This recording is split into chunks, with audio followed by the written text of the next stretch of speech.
এত গরম পড়ছে, আমার কেউ ইউকেতে পাঠায় তো ভাই। যখনই বাংলাদেশের শীত আসবে তখন আমার কেউ নিয়ে এসো, এছাড়া আমি আর বাংলাদেশে ব্যাক করতে চাই না। ইদানিং এত গরম পড়ছে, মনে হয় এই গরমে দুপুরবেলা ভাত খাচ্ছি নাকি আমার কেউ তার উপর বসায় রাখছে, তারপর তুমি খাও, এমন ফিল হচ্ছে।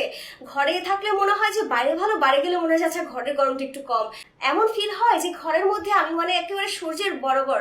যে একটা অ্যাড ছিল না যে মাথায় পাইপ লাগায় সূর্য সব বডির যত পানি সব খেয়ে ফেলে, এমনটাই মনে হচ্ছে যে বাসে থাকা অবস্থা ফিল হচ্ছে আর মাথার উপর সূর্য আমার সাথে সাথেই ঘুরতেছে।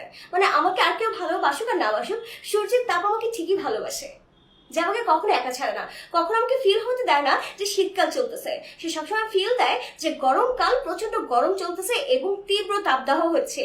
আচ্ছা একটা কথা, পুরো বছরে যখন গরমকালই থাকবে, তাহলে যে 6 ঋতু আমাদেরকে কেন শেখানো হয়? 6 ঋতুর নাম আমরা কেন শিখি? এই যে গরমটা পড়ছে, যেও মনে হয় শাওয়ার নেয় না, সেও মনে হয় এখন 3 বেলা শাওয়ার নেওয়া শুরু করছে, তারপরেও কিন্তু শান্তি নাই। পানিতে মনে হয় আগুন পড়ে, পানি পড়ে না। আর মেয়েদের মেকআপ করে বাইরে যাওয়া, তাও আরে বাবা। তারপর কিছু মেয়েদেরকে দেখি চুল টুল ছেড়ে আমার মতো একেবারে, এখন যেমন আমি শুটিং করতে বসছি ঠিক এভাবে চুল টুল ছেড়ে তারা বাইরে মেকআপ করে যাচ্ছে। তাদের কি গরম লাগে না?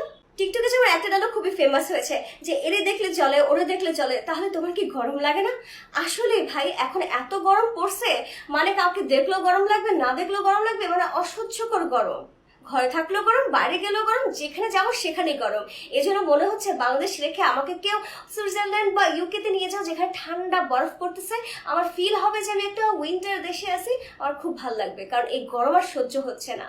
এই গরমের মধ্যে তারপর কিছু কিছু মেয়েকে দেখি সেজে গুজে একেবারে চুল টুল ছেড়ে ডেটিং এ যাইতেছে। এত এনার্জি কোত্থেকে আসে ভাই? আমার তো ঘরে বসে বসে আমি একবারে তেলে বেগুনে ভাজা হয়ে যাচ্ছি, আমার আর বাইরে যাওয়ার প্রয়োজন নাই। আর গরমের মধ্যে মেয়েদের স্কিন কেয়ার, সেটা আবার কি ভাই? আমি তো জীবনও করি নাই, তারপরে এই গরমে ঘেমে একেবারে চৌচের হয়ে গেছে। আর এই গরমের মধ্যে যে শুটিং করতেছি, মাঝে মাঝে এটা দিয়ে একেবারে নিজেকে ঠান্ডা রাখার চেষ্টা করতেছি, সেটাও হচ্ছে না, কারণ এটা তো গরম বাতাস, গরমই লাগে, ভাল লাগে না। এই জন্য আমার সবসময় শীত পছন্দ ছিল, গরম আমি একেবারে দেখতেই পাই না, অসহ্যকর লাগে।